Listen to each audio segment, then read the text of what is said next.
بسم اللہ الرحمن الرحیم۔ السلام علیکم۔ سلطان صلاح الدین ایوبی رحمۃ اللہ علیہ کی پاس ایک بوڑھی عورت مقدمہ لے کر آئی جس کے ساتھ ایک نوجوان لڑکی تھی۔ سلطان صلاح الدین ایوبی رحمۃ اللہ علیہ قاضی کے ساتھ عدالت میں موجود تھے۔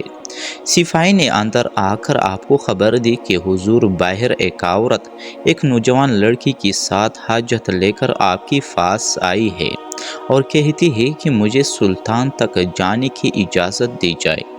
معمول کے مطابق جب سلطان صلاح الدین ایوبی رحمۃ اللہ علیہ عدالت میں موجود تھے تو عدالت کے دروازے کھلے رکھ دیے جاتے اور محافظوں کو حکم ہوتا کہ کسی بھی آدمی کو اندر آنے سے نہ روکا جائے، کیونکہ سلطان معظم چاہتا کہ کوئی بھی امیر ہو یا غریب اس کو انصاف پانے کے لیے اس کی راہ میں رکاوٹیں نہ ہو۔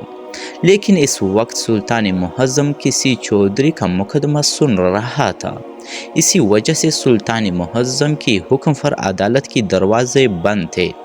جب سپاہی پیغام لے کر سلطان معظم کے پاس آ رہا تھا تو سلطان سمجھ گیا کہ کوئی خاص پیغام ہوگا، ورنہ مقدمے کے دوران سپاہی اندر نہ آتا۔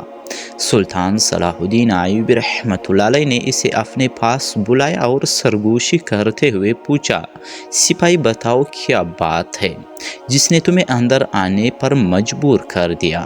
اس نے کہا کہ حضور ایک بوڑھی عورت ہے جس کے ساتھ ایک لڑکی موجود ہے اور وہ آپ کے پاس مقدمہ لے کر آئی ہے۔ میں نے اسے کہا کہ بتاؤ تمہارا کیا مسئلہ ہے، لیکن اس نے کہا کہ میں تو سلطان صلاح الدین ایوبی کو سب کچھ بتاؤں گی۔ سلطان معظم نے چودھری کا مقدمہ ملتوی کر دیا اور حکم دیا کہ اس عورت کو اندر حاضر کرو۔ چند لمحوں کے بعد وہ بوڑھی عورت سلطان معظم کے سامنے حاضر ہوئی تو سلطان معظم نے پوچھا، اماں جی بتاؤ کیا ماجرا ہے؟ تو اس نے کہا کہ سلطان معظم میں ایک بوڑھی خاتون ہوں، میرا شوہر تجارت کے دوران ایک حادثے میں شہید ہوا تھا اور ہماری ایک بیٹی تھی جس کو میں نے بڑی مشکلوں سے اسے پالا اور اس کو جوان کیا۔ میں تھوڑا تھوڑا جمع کر کے اس کی شادی کے لیے چند زیور اور رقم جمع کر کے رکھی ہوئی تھی، لیکن پچھلی رات کی بات ہے کہ میں اور میری بیٹی ہم دونوں جھونپڑی کے اندر سو رہے تھے کہ اچانک ایک نوجوان خیمے کے اندر داخل ہوا۔ اس نے اپنے منہ پر نقاب لپٹا ہوا تھا۔ اس نے میری گردن پر خنجر رکھتے ہوئے کہا، بتاؤ تمہارے پاس کیا موجود ہے؟ میں نے کہا، میں بوڑھی عورت ہوں، ہم 2 وقت کی روٹی بڑی مشکل سے کھاتے ہیں، ہمارے پاس کیا ہوگا؟ تو اس نے کہا، مجھے خبر ہے تمہارے پاس زیور اور رقم موجود ہے جو کہ تم نے اپنی بیٹی کی شادی کے لیے چھپا رکھی ہوئی ہے۔ مجھے معلوم ہو گیا تھا کہ یہ سب کچھ جانتا ہے، اس لیے اس کو بتانا ہی بہتر تھا۔ میں نے اس کو کہا کہ فلاں صندوق میں زیور اور رقم پڑی ہوئی ہے۔ اس نوجوان نے رقم اور زیور اٹھائے اور جانے ہی لگا تھا کہ اچانک اس کی نظر میری بیٹی پر پڑی، جس کو دیکھ کر شیطان نے اس کو ورغلایا۔ وہ واپس پلٹا، جھونپڑی کا پردہ آگے کر دیا اور مجھے رسیوں سے باندھ کر میری آنکھوں کے سامنے میری بیٹی کی عزت کو بے آبرو کیا۔ یہ سن کر سلطان صلاح الدین ایوبی رحمۃ اللہ علیہ چند لمحوں کے لیے بڑا پریشان ہوا اور سوچنے لگا کہ آخر اتنا بڑا گناہ کرنے کی کس نے ہمت کی۔ بوڑھی اماں کہنے لگی کہ سلطان معظم شاید وہ سمجھا کہ میں عزت کے ڈر کی وجہ سے چپ ہو جاؤں گی، اس لیے اس نے اتنا بڑا گناہ کرنے کا سوچ لیا۔ یہ سن کر سلطان نے بوڑھی اماں سے کہا کہ یہ آپ نے بالکل صحیح کیا کہ آپ نے اپنا مقدمہ لے کر میرے پاس آئی۔ میں آپ کو یقین دلاتا ہوں کہ چند ہی دنوں میں وہ میری پکڑ میں ہوگا۔ اگر تم میرے پاس نہ آتی تو مجھے یقین تھا کہ وہ آنے والے وقت میں بہت ساری لڑکیوں کے ساتھ زیادتی کرتا۔ پھر سلطان معظم نے اس بوڑھی سے کہا کہ جب ڈاکو کمرے کے اندر داخل ہوا تو اس وقت دیا جل رہا تھا؟ تو بڑی اماں نے کہا، جی ہاں سلطان معظم، معمول کے مطابق ہم تو سوتے وقت دیا بجھا دیتے ہیں، لیکن اس رات اچانک میری آنکھ لگ گئی تھی اور میری بیٹی پہلے ہی سو چکی تھی، اس لیے دیا بجھانا بھول گئی۔ سلطان معظم نے کہا کہ کیا تم نے اس آدمی کو صحیح طریقے سے دیکھ پائی؟ تو بڑی اماں نے کہا نہیں سلطان معظم، اس نے اپنا چہرہ مکمل طور پر نقاب سے ڈھانپا ہوا تھا۔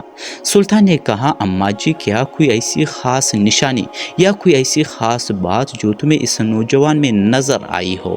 یہ سن کر بڑی اماں تھوڑی دیر کے لیے خاموش ہو گئی اور کہا کہ سلطان معظم، ہاں ایک نشانی جو میں نے اس کی ہاتھ کے اوپر دیکھی تھی، کیونکہ جب وہ دیا بجھا رہا تھا تو اس نے اپنا ہاتھ دیا کے قریب لے گیا تو وہی نشانی مجھے دکھائی دی۔ اس کے علاوہ اس نوجوان کے بارے میں کچھ نہیں جانتی۔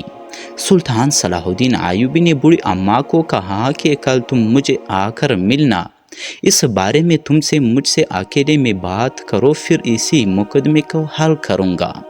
اس کے بعد اماں جی اپنے گھر چلی گئی اور سلطان صلاح الدین ایوبی کی بتائے ہوئے وقت کے مطابق آپ کے سامنے حاضر ہوئی۔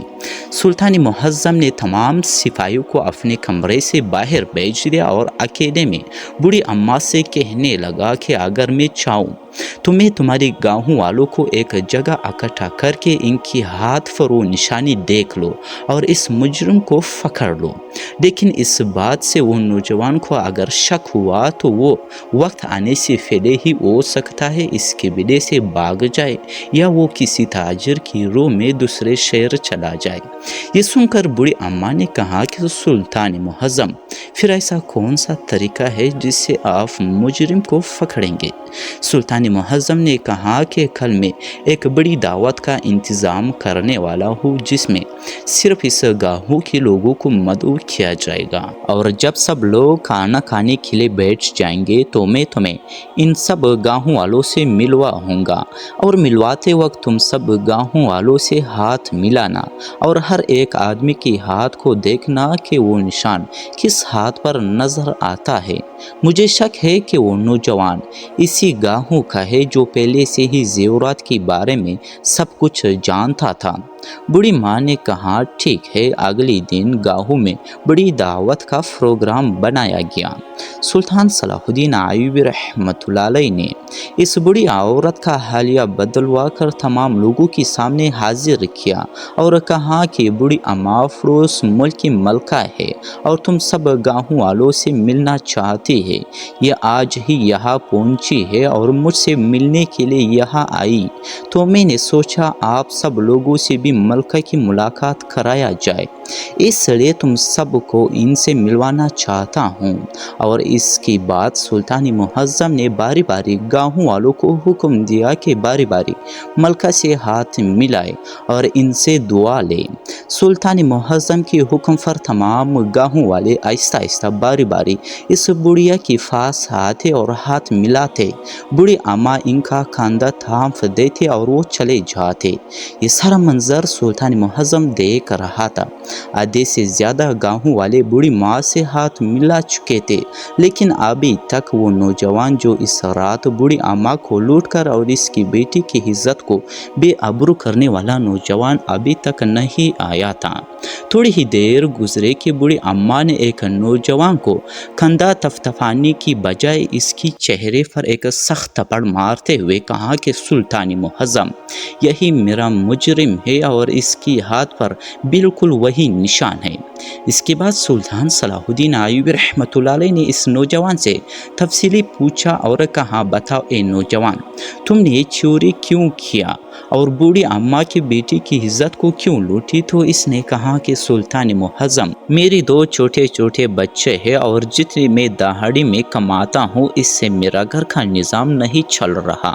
ایک دن میں اس بوڑھی اماں کی جھونپڑی کے پاس سے گزر رہا تھا تو یہ اپنی بیٹی سے زیورات کے بارے میں بات کر رہی تھی، اس لیے میں نے رات کو آ کر بوڑھی اماں سے وہ سونا چھین کر بھاگ گیا، لیکن جیسے ہی پلٹنے لگا تو پھر مجھے خیال آیا کہ جب ایک گناہ کر لیا تو پھر دوسرا گناہ کرنے میں کیا حرج ہے، اس لیے میں واپس مڑا اور اس نوجوان لڑکی کے ساتھ زنا کر کے واپس چلا گیا۔ میں خوش تھا کہ مجھے کوئی نہیں پہچانے گا کیونکہ میں نے اپنا چہرہ چھپایا ہوا تھا۔ یہ سن کر سلطان صلاح الدین ایوبی نے کہا کہ گنہگار تو چھپ سکتا ہے لیکن گناہ کبھی نہیں چھپتا، اور وہی گناہ گنہگار کو ایک نہ ایک دن ضرور پکڑواتا ہے۔ اس لیے تیرے گناہ نے تمہیں پکڑوا دیا، اور آج تمہیں سزائے موت کے علاوہ اور کوئی سزا نہیں ملے گا۔ دوستو، امید ہے کہ آپ لوگوں کو سلطان صلاح الدین ایوبی کا یہ سبق آموز واقعہ ضرور پسند آیا ہوگا۔ دعا ہے کہ اللہ تعالیٰ ہمیں بھی ایسی گناہوں سے بچنے کی توفیق عطا فرمائے۔ دوستو، اگر آپ لوگ چینل پر نئے ہو تو چینل کو سبسکرائب کر لیجیے اور بیل نوٹیفکیشن کو آن کر کے، تاکہ اسی طرح تاریخی اور سبق آموز ویڈیو کی نوٹیفکیشن آپ لوگوں تک پہنچتے رہے۔ بہت شکریہ آپ سب دوستوں۔